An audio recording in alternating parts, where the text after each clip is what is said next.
समुद्र रे माड़ी जीव तेल केरल तटरे बुड़ी थिबा कंटेनर को नहीं चिंता बढ़ी सक्रिय थिबा मौसुमी जोगु अस्थिर रही समुद्र समुद्र ढेउ और पवन जोगु उपकूल आड़कू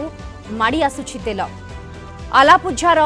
21 किलोमीटर उपकूल प्रभावित हो पारे सैटेलाइट जरिया रे तैल निर्गमन उपरे नजर रखा जाइछि समस्त को सतर्क रहिबाकू कुहा जाइछि। गत 25 तारिख रे केरल कोची उपकूल रे बुड़ी जाइथिला लाइबेरियार पण्यवाही जहाज जहाज रे थिला 640 कंटेनर सेथिरु 13टी कंटेनर रे विपज्जनक सामग्री रहिथिला 12टी रे थिला कैल्शियम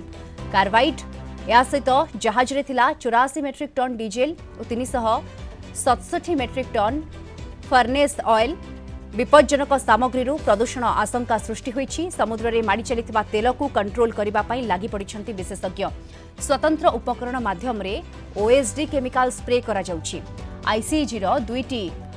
ऑफशोर पेट्रोल जहाज ओपीवी घटनास्थल रे नियोजित रहिछन्ति। तेल लीक जोगु संवेदनशील सामुद्रिक प्रजाति लोप पाइबा सहित मत्स्यजीवी जीविका को प्रभावित करिवार आशंका रहिछि। मौसुमी ऋतु आसुथिबारु मत्स्य प्रजनन मध्य प्रभावित होई पारे। अधिक आलोचना करबा संपर्क में आलोचना पाई परिवेशविद प्रोफेसर जयकृष्ण पाणिग्राही आम सह जोड़ी होती। प्रोफेसर पाणिग्राही स्वागत करेंगे आपण को आलोचना को। वर्तमान जितेबले तैल निर्गमन होछि ये अनेक परिवेश को दूषित करिबार आशंका रही सामुद्रिक विशेषकर सामुद्रिक जीव माने जो माने रहिछंती तांकू क्षति पहुंचाई पारे।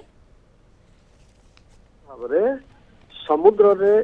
तैल जो जहाज सब बहन करी गोटे स्थान अन्य स्थान को जानती विभिन्न समय विभिन्न कारण एभली विपर्य सृष्टि होता है एक्सीडेंट सृष्टि होता है जमती कि केरल उपकूल रे आफ्रिकार लाइब्रेरी रु आसीथिबा ए जो जहाजटी वर्तमान दुर्घटनार सम्मुखीन होईछि एवं बुड़ी जाइछि जहाँ सब पदार्थ सेथिरे रहिथिला आपण जो सूचना देले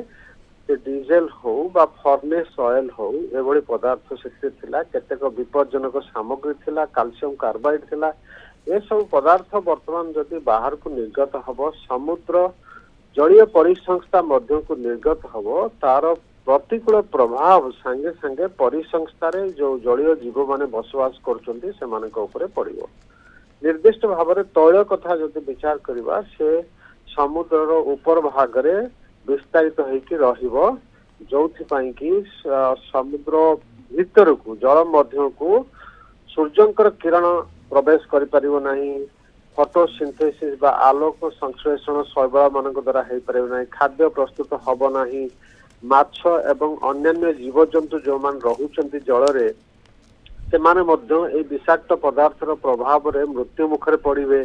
आपण जो सूचना देले वर्तमान माछ मानकर प्रजनन ऋतु आरंभ होउची